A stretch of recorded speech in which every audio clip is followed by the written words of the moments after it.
I'm very excited. I think, it's kind of personal for us. It's like a rivalry thing. I think, we want to send them out the right way and see you later. SEC you later. Yeah, see you later. Let's just see you later. Sarah, do you guys talk about it, address it at all, or is it just kind of something that's understood within the team? What's understood don't got to be explained, Am I? Go am I ahead. showing out? Go ahead, yeah. Nah, what's understood ain't got to be explained. I think, when you come to Baylor, you automatically know, like, when that game come, that's the rivalry game. Like, we gonna wake up and play. I think, we played some good basketball in Stillwater, but it's something about us when we play Texas or something. We just come out with a different type of firepower, so I'm excited. Aijha, what do you feel like got it turned? Sarah mentioned, I think y'all played really well in Oklahoma State too. What changed for you guys, or was there anything that changed in terms of how well y'all played there? I would say we just woke up. We just woke up and started playing as a team. We started sharing the ball, started going through our zone offense, and started working through that because we know teams are going to throw that at us. So we just started really just working out with that. You obviously had those numbers at Missouri, but did that surprise you at all? 19 rebounds in the game? It didn't really feel like 19, but until like Dre said it, I was like, oh. But I mean, yeah, I don't know how to. Yeah. Sarah, when teams go through maybe a bump in the road, they can go one of two ways. The frustration can kind of take over, or they can respond. What for you guys allowed you guys to do the second of those two options in Stillwater? You got to understand. I think we have to understand that this is a great league. You can be beat on any given night. We can't keep counting losses. We got to move on to the next game. So we kind of learned from what we did wrong in those games and just took it and applied it in the next games to grow from our mistakes. So we just like, hey, we got another basketball game to play. It's more basketball to play. Let's continue to grow and learn and not make the same mistakes we did make. Sarah, when you see K-State continue to win, and they have 0 conference losses, y'all have 3. Is that in your mind, or do you just kind of take care of your own business? We're going to take care of our own business. I ain't worried about K-State. Right now, our mind is focused on Texas, and then whoever our opponent is after that. We taking one game at a time. They're doing their thing. We're going to continue to do our thing, and when the time comes for us to meet up again, we'll be ready. Aijha, you pretty clearly built up some good chemistry over that first 14-game stretch. How important was that for y'all during that last little hiccup? I mean, it was very important, and it just gives us a way to realize, and just remember who we were in the beginning of the season when we do reach humps or we went on that stretch of losing. But we just try to get on the right track, and remember what team we are and, yeah, how good we play together. Aijha, what do you see in Texas? Obviously you guys have already played them, but what do you see in them, minus Rory obviously got hurt, but what do you see in them? Texas is a good team. Obviously, they're big, so we're going to be battling down low in the post all night. So they're big, but, it's a good competition. Good players both ways, so it's going to be a good game. Sarah, off of that similar question for you, do you feel like they've changed or adapted how they played without Rory? Because I think the first game without her was when you guys played them the first time. So do you think they've changed in that stretch now that they've kind of adjusted to playing without her? Oh, yeah, completely. I think, they've realized that they've had to have players step up. But I think Madison Booker, has taken on that role of being that point guard. It's not easy as a freshman. So a lot of kudos to her for being that freshman that stepped up and taking that role. I think you saw it actually when they played us the first time. Like, we kind of spooked her the first 5 minutes. Like, it was like, welcome to the Big 12. And that's kind of what we wanted to do. Like, she's a freshman. It was like, welcome to the Big 12. But she's a special freshman, and she has a lot of talent.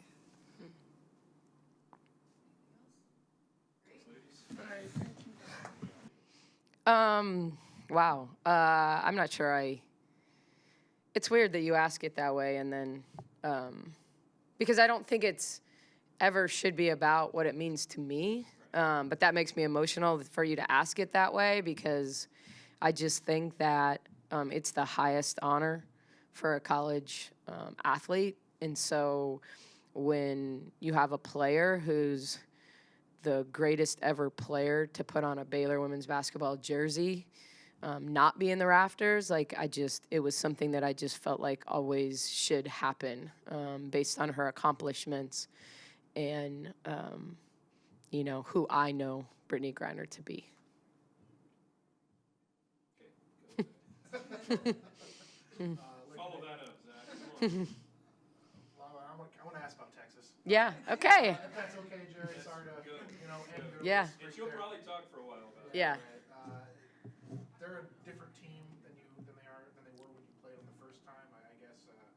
What are you expecting from this Texas team, and how good is it to end the rivalry, national television, top 15 matchup, all that fun stuff? Yeah, I don't think we will end a rivalry. That part, yes, but a Big 12 rivalry for sure. I don't think Vic has skirted playing good competition in the non-conference, and neither have we. So whether it's next year or in the future, I don't think it's the last time you'll see Baylor and Texas play one another. But certainly, with the Big 12 brand, I think they are different. I think we're different. When you look at that game, Aijha was coming off of an injury and was ineffective in the 10 minutes she played. And we have Aijha back now. I think Taylor Jones being back makes them different. It makes them harder to guard at the 5 because she, while Phi is a very good rebounder, scores around the rim, she's more of a recipient scorer than someone that they play to a lot, and so you have to game plan for Taylor Jones. Obviously, Madison Booker was very, very good against us the last time, has continued to be very, very good against everybody else as well, kind of in her new role. I thought we got to her early, and Vic put her on the bench for a little bit to get her, thoughts back, and then she responded really, really well, and they simplified. They ran fewer things. They kept the ball in the middle of the floor against us, gotten a lot of ball screens, just really did a good job of playing in the tunnel. So I thought it was a game where offensively, outside of our turnovers, we were good all night. Defensively, we were fantastic in the first half. I really think they got whatever they wanted in the second half. So we have to put 4 quarters defensively together against them. And continue to handle their pressure. They showed some zone in the last game. I know Vic hates playing zone, but we certainly have to be prepared for their zone as well, which, we probably saw 2 possessions of it, and I'm not sure we even knew we were seeing it. We were already flowing into offense, and I think there are things you can get against the 3-2 zone, in our regular man offense. So it wasn't something that probably people even noticed. Coach, I assume I know the answer, but I'm going to ask it anyway. Last scheduled game against Texas, do you address it with the team and kind of the magnitude? No. I think we both have 3 losses in conference play. I think that we're both fighting to be in the top half of the standings, So I think it's more about the rivalry itself. It's more about the standings. It's more about our opportunity to sweep them, their opportunity to not be swept. All of those things. So I think that part of it is really, really important. Aijha put up those numbers at Missouri, obviously, but is it just a matter of her getting healthy or kind of getting into the routine, like her 19? The layups, the missed layups, or the rebounds, Jerry? Yeah, missed layups. Maybe that's why she gets so many rebounds. She misses layups. Oh, Aijha. I just think it's. I think she had a really different role at Missouri, and she was constantly surrounded by shooters.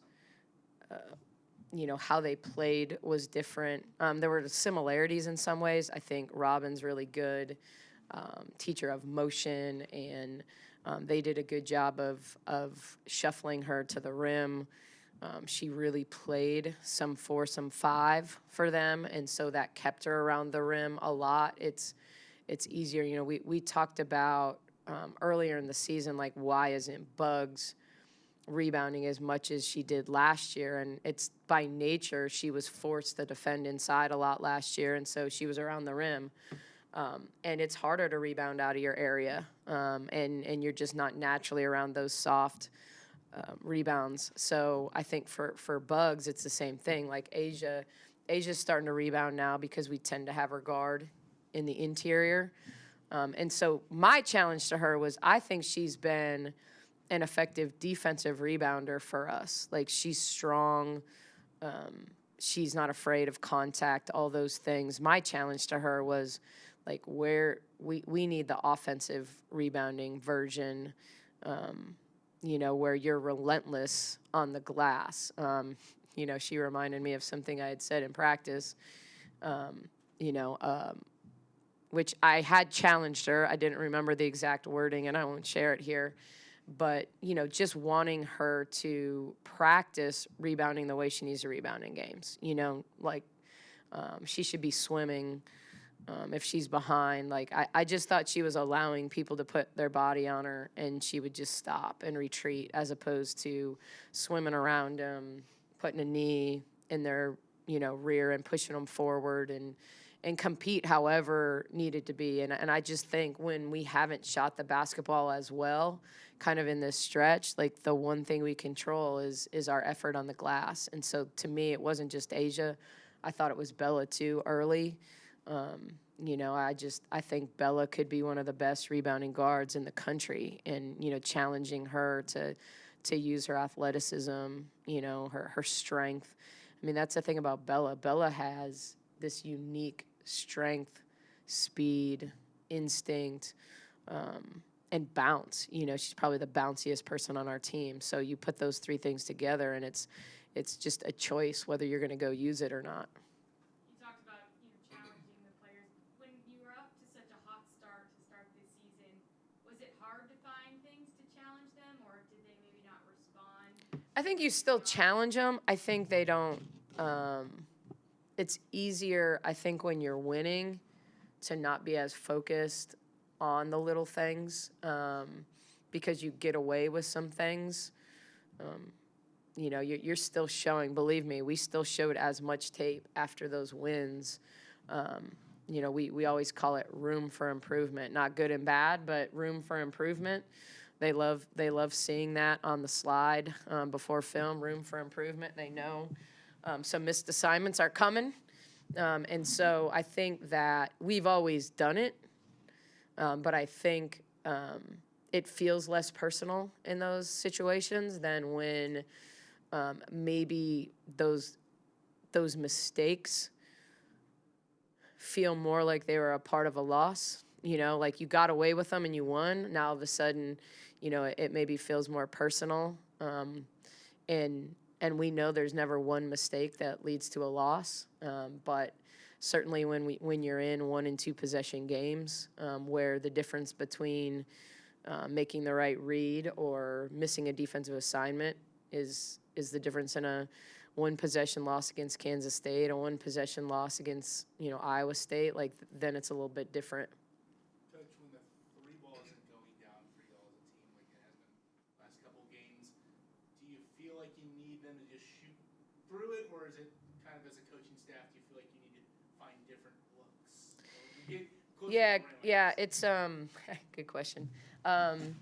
I think it's a little of both. I mean, I think it's are they good shots? Like, we're very intentional about pointing out, even if we miss shots. I thought Yaya's 2 threes in the first half against Oklahoma State were really, really good threes. Bella's first miss in the third quarter was a fantastic 3, for her and for us. And so it's about what does it look like? Was it a good shot? Was it a good shot for you? If it's a good shot for you, we want you to take it. That doesn't mean that when you're really off, that it isn't time to create opportunity for other people. But that just depends on the player. There are players on our team whose role is to shoot it. They're not creators for other people. So if those particular players get great shots, we want them to take them, because that's why they're out there in the first place. So it's kind of understanding, like, what is your impact on our team, and how can you help us? And there's ways to impact the game. I mean, we're constantly doing these evaluations of players that play. Let's just say you play 30 minutes a game, and you may actually have the ball in your hand for 2.5 minutes of that 30 minutes. You know, I mean, it's a 5-player game, and there's 2 ends of the court. And so how are you impacting the game when the ball's not in your hand? You're not shooting it. Are you screening? Are you defending? Are you rebounding?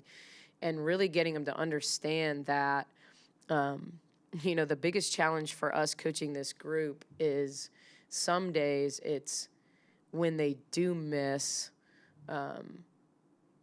you know, kind of the body language, and a lot of it's just frustration with themselves, you know, and it's like how that frustration, especially if you took a good shot and missed a good shot, like great players, elite teams don't allow it to affect how they transition back on defense, you know, and, you know, if you get too caught up in a shot you missed, you're going to miss the opportunity to make the next one. And so, you know, that's been a little bit of the focus of this team. Like, I don't think it's selfishness, but it is to some degree. Like, they're not selfish kids. They want to make the right play for their teammates. They want to make the shot for their teammates, and for themselves. But, you know, sometimes, like, frustration over missing shots impacts everything else. You know, it's just we've got to be better at that. Just to go back on the jersey retirement really quick, I know that there are some players that have worn retired numbers, and there's, you know, situations with you reaching out to former players and asking for permission. Is it your hope that no one wears a 42 at Baylor? Well, I can't speak to who comes after me. I can only speak for myself, but no one will wear 42 while I'm the head coach at Baylor.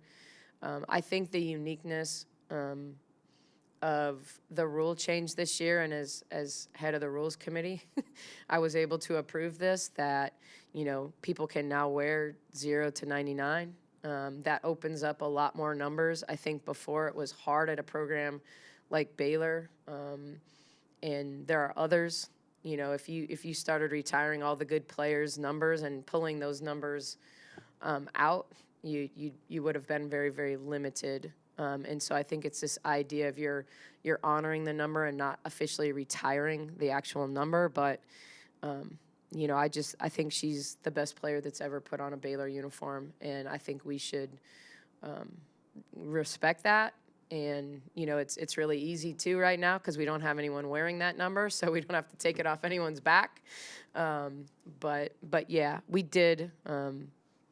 You know, I did reach out to Melissa Jones before Bugs wore 5. I thought it was important to respect who she is and what she meant to Baylor. And obviously it was very easy with Aijha and Sophia because Sophia's been a mentor for Aijha, you know, really ever since we recruited her. So, but yeah, you won't see anyone in 42. How has Texas adapted without Rory? Obviously, y'all played them right when they lost her, but how different are they without her? They're different.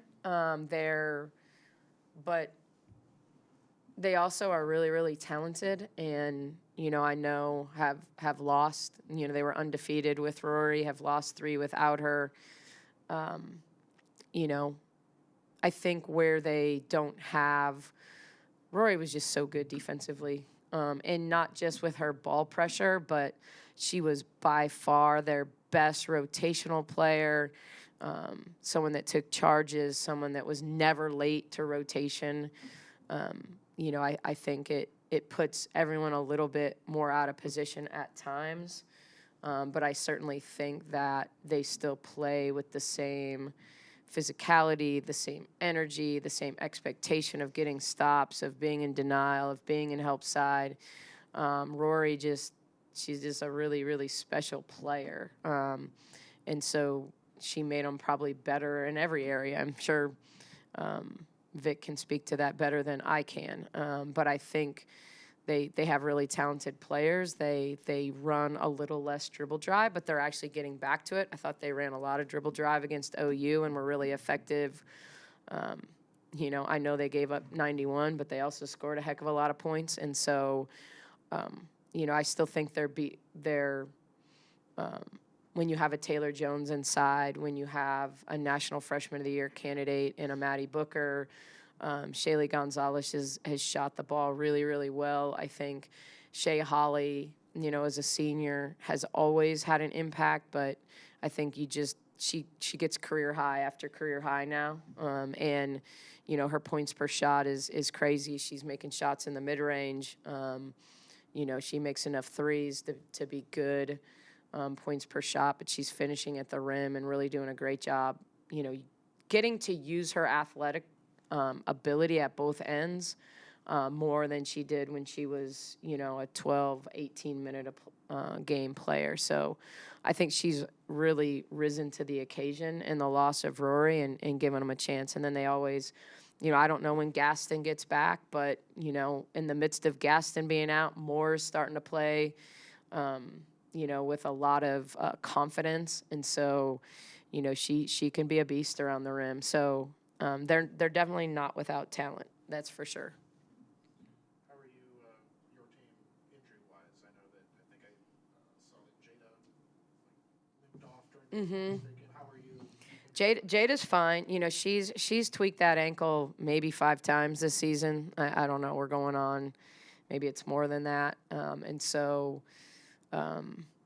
but she's okay. I mean, she's been full go in practice. Madison is still out with a lower back injury. Haven't even seen her, obviously, on the bench dealing with low back issues. But other than that, we're healthy. Thank you.